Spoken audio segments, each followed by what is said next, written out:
All right, so I'm talking to Tim about the entrepreneur mind, the mindset. I was talking about the Vince Lombardi. Joy is in the creating, not the maintaining, and about how myself personally, I'm in the creating phase right now, and I love it. It's exciting, and I get to the maintaining state very, very quickly, and I become bored. And so, my dear friend Tim Maya, nobody knows better about this type of thing than Tim. So, um, who's eating a salad right now. Anyway, so you were talking about the mindset or about entrepreneurs. All right. So a couple of things about what you said. You know, and yeah. So since you started the video about how we're most alive when we're creating, not when we're maintaining, right? That has a lot to do. That has a lot to do with our instinct, right? So like all of us are born with certain type of instinctive behaviors, um, which is different from personality type, little bit different, and yeah. So like some of us are like that. We love creating new things, right? But however, some of us love building systems. Yeah. Right? We don't create new things. We just look at what's already there and build systems to make it more efficient. And then some of us don't like building new things and don't like system. We love being out there with people, right? Talking with people, making deals with people. So it's important for us to understand. And a lot of us we know. It's just that we hear so many teachings like you're supposed to be a creator, you're supposed to be a maintainer, you're supposed to be a people person. And that's where we get in trouble is taking any of those one advice without realizing what is my natural expression of who I am, and go do more of that, right? So that's one. And then before you started the recording, you talk about how the psychiatrist talked about maybe you have bipolar because you have like moments or days that you're like up here high, you can't sleep, and then you have the next day you're like down the dump, right? Like can't get out of bed. Yeah. It's sort of similar to the advice of be careful what you're learning, because especially for entrepreneurs, this is more true for entrepreneurs than any others. Entrepreneurs, our personality type, for some reason, I don't know why, but we have very high lows and we have very high highs and very low lows. We're not like most people that operate in the middle, right? And if you look at like the school system, the medical industry, their personality type, they're organized, they like to learn stuff, they like structure, they like it's like step 1, 2, 3. And if you look at our whole entire school system, well, it's those organizing people that created the school system. So they don't understand us entrepreneurs who are out there, like they call us ADD, Yeah. They call us bipolar, Yeah. they call us all these names because it's not because we're actually ADD, or we're actually bipolar. Of course, I'm not gonna. I'm not gonna talk about medical. Sure. I'm not a medical doctor, but I'm just speaking from my own opinion, right? And my own opinion is that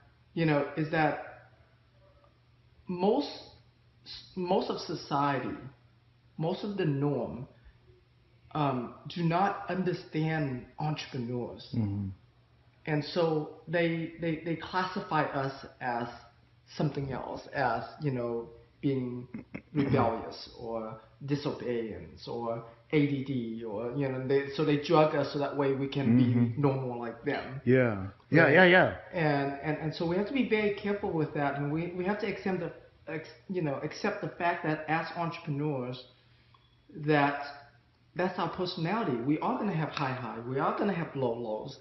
We don't operate in the middle like most people do, right? No. And so whenever you hear any doctors or anyone else when they say something, just realize that that they're only speaking from their own, you know, personality type or their own instinctive type. And you know, and so the best advice that we're gonna get for you know for how to operate at a high level for ourselves is to get advice from other entrepreneurs who understands themselves better, who understands the whole entrepreneur, you know, mindset and personality and instinct better. Will do way more good for us than the medical is gonna do for us, or even the spirituality is gonna do for us. Because both of those realm, right, whether you call it the Eastern Western thing, right? You know, they're both is to calm us down when we don't necessarily excel at a calm down state. You know, Tim, you're so right. What you know, going back to a psychiatrist, every counselor and psychiatrist I've been to, which I've been to a lot, in 2016 I went to a lot, and everyone within 10 minutes, or I'd say within 5 minutes of me talking, said they'd put their glasses down or whatever, they would stop, like they were seeing a debacle in front of them, which I was at the time. Sorry, I can't help. I did. Did I tell you? I told you. Oh, I thought I told you. No. So everyone would ask me within 5 minutes. They would stop what they were doing, put their pad down and say, have you ever been diagnosed with bipolar? And they were serious, of course. I said, no. And I finally asked one, I said, how do I get diagnosed? And she said, when I tell you. And the first psychiatrist I went to the first time because I was I just knew, I could feel, I just got out of rehab. And you know I was in rehab, right? For alcohol. And because it was just, everything was crashing down. So I was trying to figure out, how do I fix this? Because they say being smart and highly intelligent people are some of the worst as far as when it comes to addiction, because they think they can fix everything. They think, well, I can build this and do this so I can fix this. And the truth is we don't know what we're dealing with. So I ended up going to, trying to fix it on my own, not knowing what I was dealing with, ended up at rehab. Went to a psychiatrist when I got out after about 45 days because I could feel there's a saying, Tim, called the pink cloud. The pink cloud is what happens to a lot of people when they get out of rehab. They're living on basically a fake, a facade of greatness, a facade of happiness, of joy with the world. Oh, all is great, all is wonderful. And what I did is I took on, oh my gosh, 10 times the amount of work and responsibilities I had before, which is the worst thing to do. Within the pink cloud breaks and you're going down. Does that make sense? And I went to a psychiatrist and he gave me drugs. I never had taken drugs before. And of course, they don't do have zero effect. Antidepressants, that's a whole other story. But the point is, I went to see him the second time, and about a week later, certified mail. He sent me certified mail a letter saying he couldn't help me. I'm serious. I'm probably, in a way, I should have hung that letter. You can't help. But you're right, Tim. They want to. I'm always right. Of course you are. Of course you are. That's what my wife says. Right. My wife goes that too. She's always right.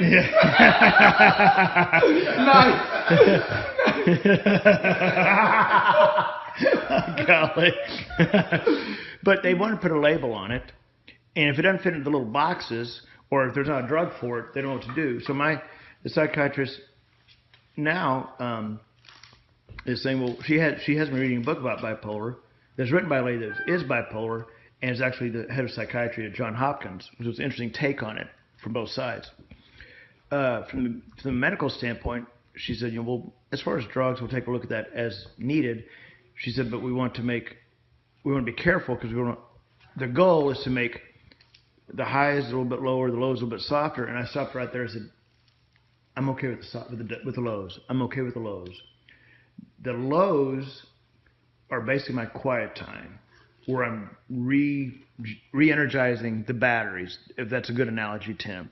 Because I go, I say this I'm saying using the me as I. It's probably, I don't know if it happens with you, Landon, or not, or you, Tim, but where you go in a creative, it's like you can't be stopped. You can just write forever on a vision board, if you will, and then some point you start kind of backing off, which is my time to go back and rethink what I came up with. Is this actually a good idea? Is this viable? Is this a waste of my time? Rethink. Now I'm digging deeper into the ideas, and that's what people would call. That's when people are talking to me and they say, "John, are you okay?" They think something like I'm depressed or sad. I'm like, "No, I'm fine. I'm back to almost like a normal. I'm not depressed. I'm just at a normal. Right. What people call a normal state. Right. I'm not bouncing off the walls." Right. And they go, "Are you okay?" Yeah. I'm just reflecting on Right. on the high creative flow. So- Does that make sense, Tim? Yeah. It does. So I have a book I want to recommend to you. Have you ever heard of Grant Cardone? Grant Cardone, yeah. His his personality. I mean, Yeah. it's out there, like his highs. Yeah. Oh, yeah. It's out there, like with you, like, so I think he'll be someone that you'll resonate with. But his last book is called Be Obsessed. Okay. Okay. Great book for what we're talking about right now. Okay. You're talking about people who have addiction, stuff like that. Now, it's that type of personality. If they don't have a way to rechannel that, it does go into addiction. So rather than being addicted to drugs or alcohol, you can rechannel it to what you obsess about. Mm-hmm. Right? Yeah, Not just what you like, but like what are you obsessed about? Rechannel it there, and you'll be amazing. Right? So check out that. I've got his 10x, the 10x so Be rule. Obsessed is the book after 10x. Okay, I'm He gonna. was just out there in Miami. He was just out in Miami, Grant Cardone. Yeah. A couple weeks ago. Right. Did you go out there? So I was just talking to some. I was just talking to someone last night. I thought they went I there. didn't make it. A friend of Who mine was I talking to? sent me a recording of it that I haven't watched yet. His theory with an addiction, and it's interesting, Tim. I'm glad you brought that up. Thank you very, very much. I'm going to buy that book as soon as we leave here. I'm going to get it on Amazon. There's something 10x. There's a 10x rule. Yeah. I've got that one. But Grant Cardone says, go big or go home. Which is a common saying. With people that are addicted, with whatever their DLC is, whatever their drug of choice is. For me, it was alcohol. But with addiction, it's if one is good, all is better, and that's kind of go big or go home, and that's just the way the mind works. Now, obviously with addiction, it digs deeper into the chemicals' effect on the brain, because that's really interesting to me as well. But you're right, it's like go big or go home. There's just that addictive pattern of if one is good, all is better. Go big or go home, and but you're right. It's a matter of channeling that, taking that as a gift. We all have different personalities and gifts. Right. Taking that and saying, okay, I got to challenge it. Channel it correctly. Yeah, that's what I don't. That's what I don't like about a lot of our society. We're so quick to box people in, and we're so quick to label them as like something's wrong with them, right? I would love to see a society where we're more open-minded and we learn how to help people hone in on their gifts and their talents and their natural instinct that allow them to excel, right? And not and not be so quick to label. Because I think that if you look at anyone who ever been called a genius, was once called a crazy maniac, madman of some kind. Yeah. And the only difference between a madman and a genius is one sort of take in what society tells them and get stuck there. And the other one is able to take his madness and go and live it, express it, and then soon enough people see that and like, oh wow, he's a genius. It's the same guy, Yeah. right? And so Yeah. Well, and so now today's your birthday. What'd you say? You're 42? Is that what you said? 42. Well, congratulations. Thank you. I can't imagine what it's like to be 42. I mean, that's And looked like 22, right? yeah. But no, happy birthday. I was trying to think all day. I was like, yesterday I was like, what do I get someone? Excited how old you were. I thought, what do I get someone that has every Robert Graham shirt? You have Robert Graham on speed dial, don't you? By the way, thank you for sending that link. I'm going to go there probably on the way back Thursday when I'm heading home. We're going to Galveston tonight or today. But anyway, I'd love to get you something, and I may have to bring you a late gift. I'm gonna use my creative genius to think of something. Well, thank you. The first thing that came to mind, it's a true thing. When I was thinking, okay, it's Tim's birthday, what do I get him? The first things I thought of were pumps, shoes with like so you're about 3 inches taller. So I was telling Landon that every time I see you at an event, I'm like, I love that shirt. It's like coming in man size, but very, very happy birthday. I hope. Do you have plans for this evening? Yep. My wife does, yeah. Okay. Well, yeah, but what about you? How do they involve you? Yeah. How about him today? Yeah. Might have a plan.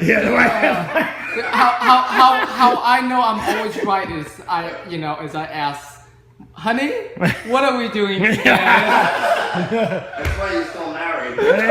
Yeah. Well, I'll be in Houston a lot this year, and every You time might as well move to Houston. You know what? That's the thing, Tim. I'm in a place where I can do whatever I want. Because all I need is a laptop. Yes, can y'all play nice? Okay. No fighting. All right, thank you. Busted. Right.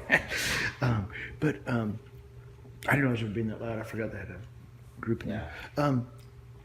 But so you're 42, and I've known you for a while. Where do you see, for yourself, where do you see kind of your gifts? If you could narrow down to one or two obsessions, what do you? Let's take it that. What do you obsess about? All right. So that's a really great question, and I think Great question. Yeah. And I think it's one of those lifelong questions. Yeah. It's a constant discovery and rediscovery, newly kind of thing. And I was just pondering on something similar to that this weekend, of what is it that I really want to make my life about, right? What is it that,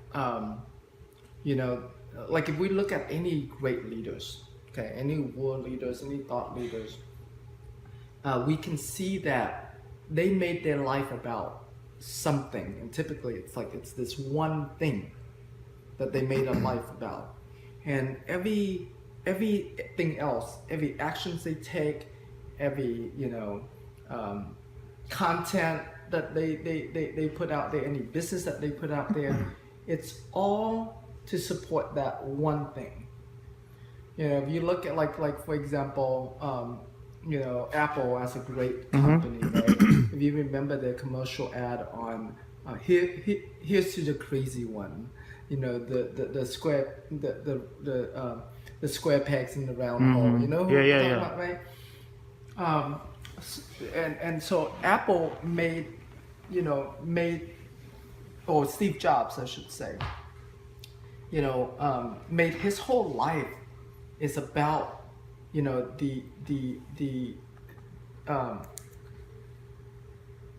like being that person, that crazy person that's willing, that dare to take on the world and change the world in that, in their way, right?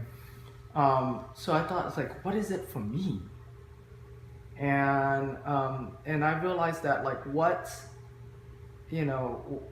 makes my life a life worth living is to live a fulfilling life. And I was like, well, what is a fulfilling life for me? Because it's different for me than it is for other people. And I realized that a fulfilling life for me is about fulfilling the things that are important to me, right?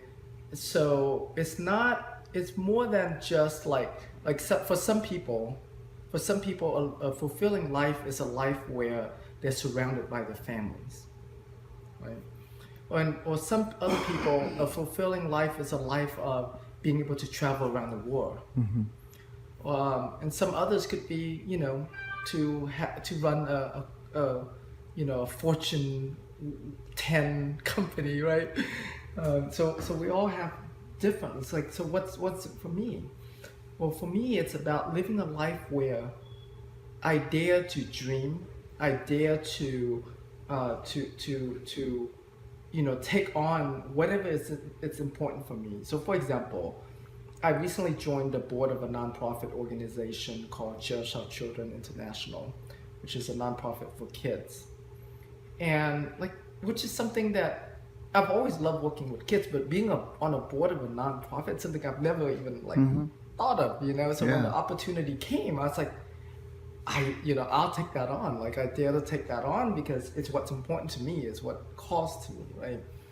And so I was like, okay, so for me, it's about fulfilling my life's dreams and goals and aspirations, whatever that is, and it can change.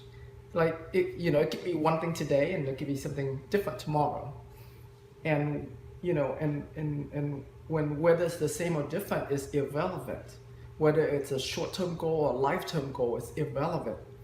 What's relevant is that I dare to take it on, right? I dare to take on my dreams. I dare to achieve my dreams, and that's what I want for others too. It's is that we all live a life, and to circle back to what we were talking about, we all live a life where we dare to be who we are, to be like that special, unique gift that we are in this world, and we take that on and we fulfill on the things that are important to us, right? And so I don't know if I would call it my obsession just yet. It's just kind of still a new thing for me. But what I do know is that I want that to be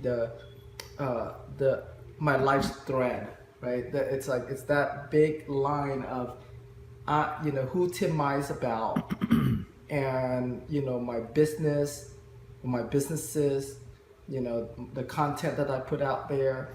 It's all in support of, people who dare to dream, dare to achieve their dreams, and dare to help one another achieve our dreams. So there. And Tim, and thank you very, very much. My mind was way up here. I can imagine. But from outside looking in, and I have to think about this for a little bit, but for sake of time, I'll just kind of spit this out there. From the outside, for me looking in to you, having known you for a while and been around you and respected you so much, I see, maybe not your obsession, but I think we all have a calling, we all have a gift. I think we all have our uniqueness. And I don't think your end-all calling is real estate. Oh yeah. I think real estate is an avenue. It's a conduit. It's one view. Yeah, it's a conduit for I think I see you. The bigger picture, or the bigger gift, is your ability to relay or to convey ideas and thoughts in a very thought-provoking way, and through that help the betterment of other people, and which is the bigger, probably closer to the top of the pyramid, is for you to help other people. And it's just a matter of what avenue. Maybe in some regards it's real estate training. In this case, your mentorship that's up now, or that you have going, and being able to convey.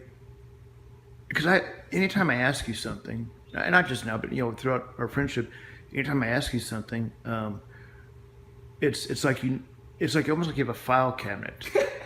You know what I'm saying? In your head, and you just go, okay, John asked about whatever, and you go back to A, B, C. Oh, here it is. Click, and then you take literally just a few seconds to kind of gather to read the index card, but then you the way that you can present that is I could never do that.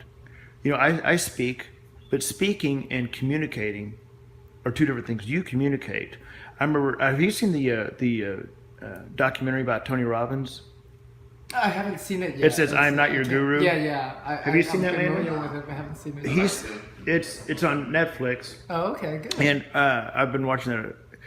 I don't watch TV. I sit at my computer in my apartment, and my TV's right there. I watch Netflix, and normally I'll have it going in the back, and I'm playing either some documentary, either Tony Robbins. I've got one about. I've been watching about not bodybuilders, but these guys that are like. Magazine. These guys work out continuously, but it's more about the working out. It's about the mindset and the commitment they have. Right. And they. So just listening to that, it's really interesting. But Tony Robbins said he was in school. I don't know, it was high school or whatever it was. In a. I think I'm going to goof this up, but say a speech class, okay? And he was in the class because he really liked this girl in the class. And the teacher asked him to stay after class one day. And so he did, and the teacher said, do you know why you're here? And he goes, yeah, I guess. Yeah, I do. And the teacher said, you don't have any idea. And basically the teacher said, whatever Tony had done like that day, or the teacher had seen him do progressively, he was so impressed by it. He said nobody could just pull off what you've done, or whatever speech or whatever he had done, where he just captured everybody's attention. Mm-hmm. He said, you're not a speaker, you're a communicator. And I think that's what I see in you, Tim, is that you're a communicator. I am not a communicator. I speak. And I shoot out ideas and thoughts, but I don't translate my thoughts and ideas, I think, or I feel in a way that people can absorb them. A communicator like you presents ideas and conveys them in a way that they can be absorbed. And not just, when I say absorbed, I mean like, okay, boom, I got it. It's kind of like going to church, and a pastor says something, and you kind of you think about it over the course of the day and the next day and the week, and it kind of grows some roots. And so you're a communicator because it allows what you say is presented in a way that's absorbed. And it's not a one shot thing. It's over time that you keep circling back to it. So this video is going to be fantastic. Not only for me, but for, I'm very popular on Facebook. I've got 3 people that follow me. My mom's one of them, which is funny because she don't even have a computer. So, but so I see you're kind of toward the top of your gift. I would say your top gift that I see as your friend is you're a communicator that conveys ideas and really answers, because I've come to you with so many issues I've had, and you don't just snap back a quick answer. You present it in a way that I'm like, and then I fly home. I fly back to Fort Worth. I go, oh, that was good. Yeah. Well, thanks for like recognizing that and pointing that out. It's funny because I kind of thought of I guess I've never really had a conscious thought of like that's one of my strengths is my ability to communicate. And I think that like we all have our own uniqueness, our own strengths, right? Because I've always wanted to learn to be funny. Yeah. See, for you, like being funny and communicating funniness, it's very natural. Like it just happens, right? For me, like I have to actually think, how do I make this funny? It's not a natural instinct for me. But yeah, like we all have our own uniqueness of how we communicate. Mhm, So, yeah.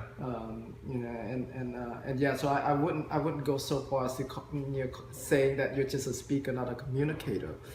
It's just your way of communication is different. It's a different style, and it touches people differently. Like you're an entertainer. Like Yeah. like when you communicate, people laugh. People have a blast. Yeah. Yeah. Like so yeah. So if someone wants to have a blast and have fun, they don't come to me. Yeah. I'm not the person for that, right? Yeah. But they would come to you, right? Now, yeah, and if someone wants to have a thoughtful thought, they can talk to me. Yeah, right? yeah. If they want something of value, they go to Tim. Entertainment has tons of value. What do you mean? We Yeah. pay a lot of money for entertainment. If you didn't realize it, he just said he was smarter and deeper than you. Okay. Yeah. I didn't realize that. Just in case. Yeah. I'm basically. He's not denying it either. Yeah, he's not. So basically, I'm like. Here's the analogy of what he's saying is I'm basically the strip bar and he's a Harlequin romance. It's much deeper. I was thinking he's like a Harvard guy, you're a class clown. Yeah. Not like that at all. No, Yeah. but yeah, I think it's and we're kind of jokingly talking Yeah. about this, but Am I gross at it? it's very important that we are aware of the conversations that we are saying about ourselves, right? Even though we're acknowledging someone else and we're giving them praise, but we've been so taught to be humble. We've been taught to downplay ourselves and downplay our strengths. We got to be very careful with that because whenever we do that,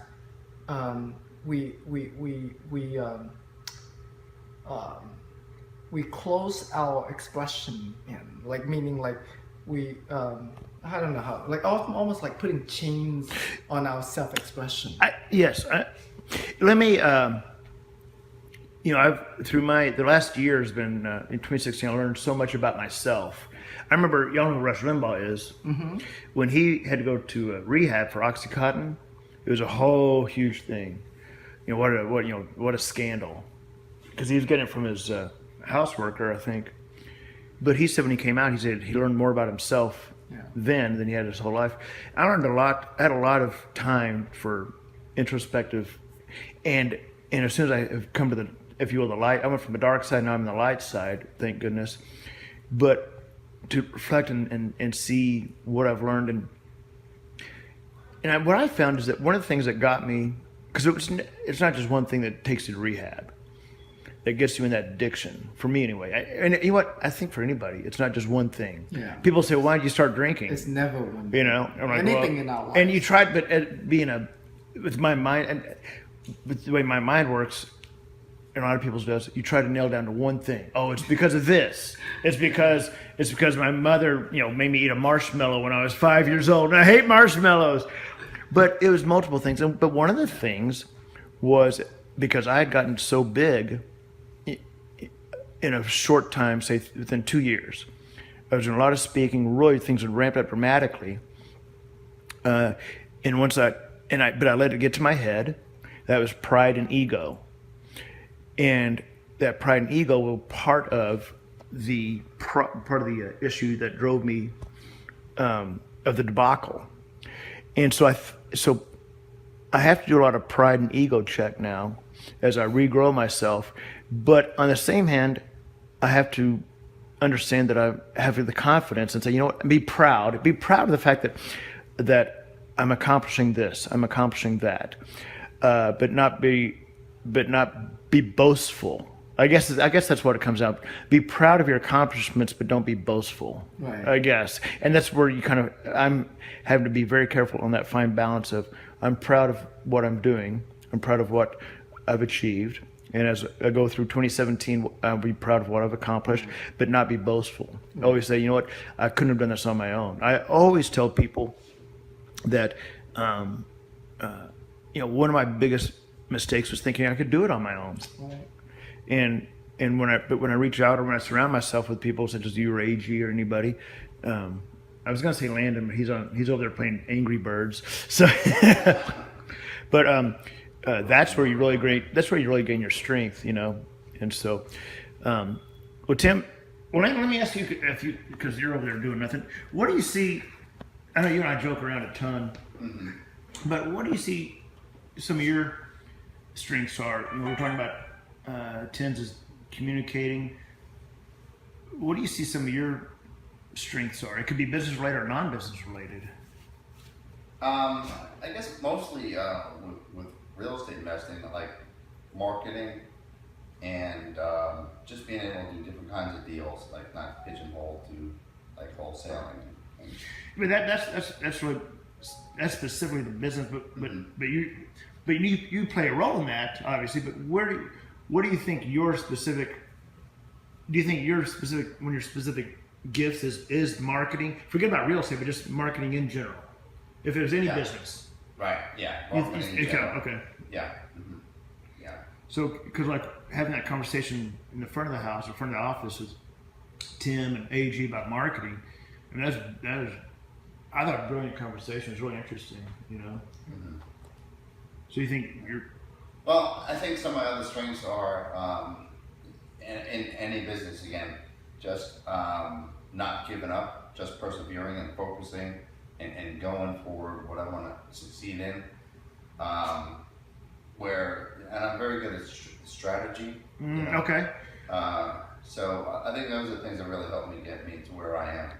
You know, strategy is that's interesting because that's a term I don't think we hear enough about. Because being able to carry a football very quickly, and the football field is one thing, but having a strategy, being the coach, having a strategy of how you're going to beat a certain team, that's a whole other thing.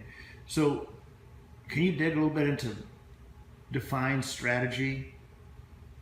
And you can strategize. So if I'm trying to break this down a little bit, so you have say, you know, business related. Okay, let's assume this. Let's go back to before you had an office. I'll tell you a quick one on strategy. I thought it was, one of the most well-known, respected real estate investors here in Houston is Ray Sasser, and I hired his daughter. So I just thought that was a good idea. So now I have access to Ray. You know that is. You know what, you told me that yesterday in the car. That was brilliant. Yeah, that's brilliant. I thought so. I thought it was a good idea, but that's just one example. I think I do a lot of other smart moves like that put me in the right position. Yeah, position. Yeah, strategizing, position yourself. That was brilliant.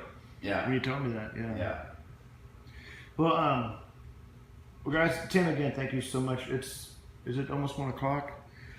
Yeah. All right. Well, Tim, thank you so much. I'm going to shut this video off here. All right, guys, remember to go to hotvietnamese.com. Yeah, and if you can't get hold of Tim there, just go to robertgraham.com. And anyway, all right. Thanks again, Tim. I'm going to shut this video off here. Sounds good.